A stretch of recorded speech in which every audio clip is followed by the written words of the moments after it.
गांव के पास बने एक जंगल में दो राक्षस रहा करते थे।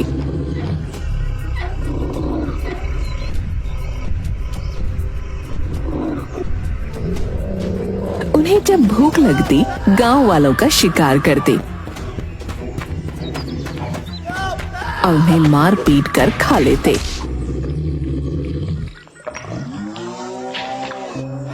जिसके कारण गांव के लकड़हारे उनसे बहुत डरते थे।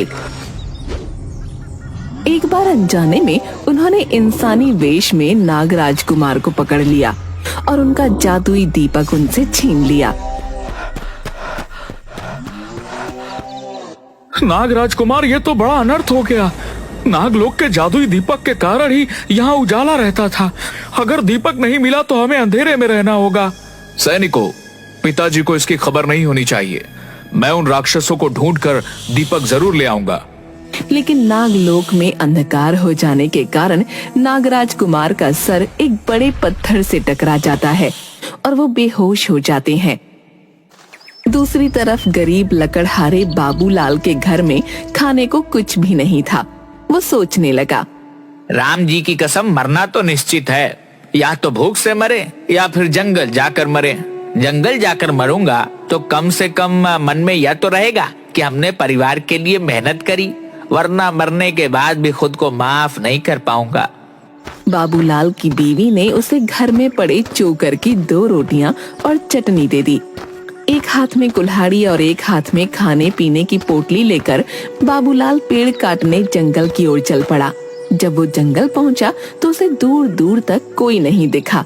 वो सोचने लगा, राम जी की कसम, कितने बड़े बड़े पेड़ लगे हैं और दूर दूर तक पंछी भी दिखाई नहीं देता है। इन राक्षसों के डर से चिड़ियों ने भी जंगल में आना छोड़ दिया है। आगे जाऊं या यहीं से लौट जाऊं? डर के मारे तो हमारी चुटिया खड़ी हो रही है। राम जी की कसम।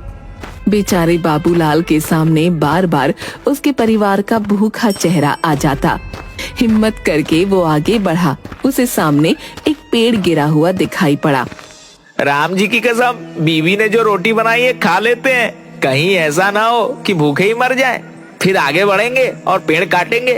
देखें हमारी किस्मत में क्या लिखा है राम ने। बाबूलाल ने अपनी पोटली खोली। पोटली खोलते ही रोटी, चटनी और प्याज की महक चारों तरफ फैलने लगी। कुछ ही दूरी पर दोनों राक्षस भी पेड़ पर बैठे हुए थे। काफी दिनों से कुछ ना खाने के कारण उन्हें भी बहुत भूख लगी थी। भैया, गलती से हमने नागलोक का दीपक छीन लिया है। नागों के डर से यहाँ छुप कर बैठे हैं, लेकिन इस सुगंध ने तो मेरी भूख को और भड़का दिया है। अरे भैया, लगता है कोई मानव खाना खा रहा है। मुझे तो मानव के मांस की भी सुगंध आ रही है। चलते हैं और देख कर आते हैं कि किसकी इतनी हिम्मत है जो जंगल में हमारा खाना बनने आया है। वह देखो भैया, वह मानव जाति का जानवर पेड़ के नीचे कुछ खा रहा है। कौन हो तुम? तुम्हें डर नहीं लगता? यहाँ पर बैठकर क्या खा रहे हो? आज तो तू गया बाबूलाल। अजी, आपने भी क्या पूछ लिया? मैं गरीब क्या खाऊंगा? सूखी रोटी और चटनी, यही तो हमारी किस्मत है। राक्षसों ने मानव गोश्त के सिवा कभी कुछ नहीं खाया था। ये नई चीजों को देखकर उनके मुंह में पानी आ गया। उन्होंने बाबूलाल से कहा, बाबूलाल भाई, क्या तुम अपनी रोटी हमें दोगे? राम जी की कसम, भगवान झूठ ना बुलाए। हाथी के जैसा तो शरीर है आपका।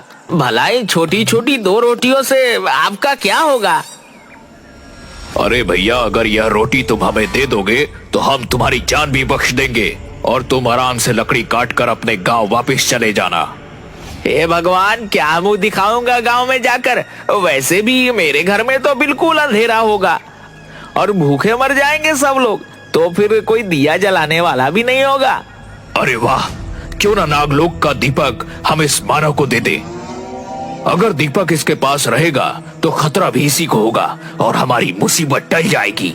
बहुत बढ़िया छोटे, तू कमाल कर दिया। चल ला, दीपक किसी को दे देते हैं और इसके बदले में इसका खाना ले लेते हैं। इस मूर्ख को क्या पता कि यह अपनी मौत ले जा रहा है। तुम्हारे घर में कभी अंधेरा नहीं होगा मैं तुम्हें यह जादू का दीपक भी दे दूंगा। यह तुम्हारे घर में कभी अंधेरा नहीं होने देगा। बाबूलाल ने मन ही मन सोचा, इन्हें मना करने का मतलब है मौत। राम जी की कसम, अपनी कटी हुई लकड़ियाँ और जादुई दीपक ही लेकर घर चलता हूँ, इसी में खैर है। दीपक और लकड़ियां उठाकर वो घर पहुंचा।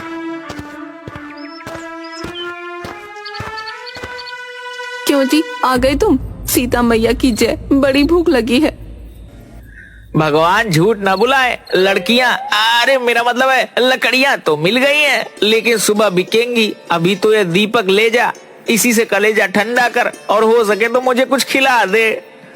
अरे दैया, तुम्हें तो 2 रोटी और चटनी दी थी, सारी सपाचट कर दी। जय हो सीता मैया की। यहाँ मैं भूखी तुम्हारी राह देख रही हूँ और तुम खाना मांग रहे हो। अरे बावली, तुझे क्या बताऊं मेरे साथ क्या हुआ, तुझे विश्वास नहीं होगा। जा, अच्छा जा, अपने अंधेरे घर में कम से कम दीपक तो जला दे। निर्मला ने बाबूलाल के हाथ से दीपक लिया और जला दिया। दीपक जलाते ही पूरे घर में उजाला फैल गया। ऐसा लग रहा था जैसे घर में सूरज निकल आया हो। यहाँ तक कि खिड़की से बाहर निकलने वाले उजाले से गांव भी रोशनी से नहा रहा था। अरे भाई बाबूलाल, तेरे घर में इतनी रोशनी कहाँ से निकल रही है? जैसे लग रहा है पूरे गांव में सुबह हो गई। अरे बावली, जल्दी से खिड़की बंद कर।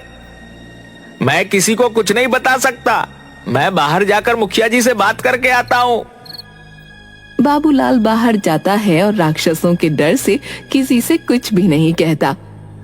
भगवान झूठ ना बुलवाए मुखिया जी, ऐसी तो कोई बात नहीं है। हम गरीबों के यहाँ भला बहुत दिनों के बाद दिया जलाया है ना, इसलिए आपको लग रहा होगा मेरे घर में रोशनी है, वरना मुझे गरीब के यहाँ दिया जलता ही कहाँ है। बाबूलाल रोज शाम को अपना दिया जला लेता। धीरे धीरे जिस घर में भी कोई दावत होती या रोशनी की जरूरत होती, लोग बाबूलाल का दिया ले जाते और उसे उसके बदले में पैसे दे देते। पैसे मिलने से बाबूलाल और निर्मला का पेट भी भरने लगा। अजी सीता मैया की जय हो। मैं तो समझती थी तुम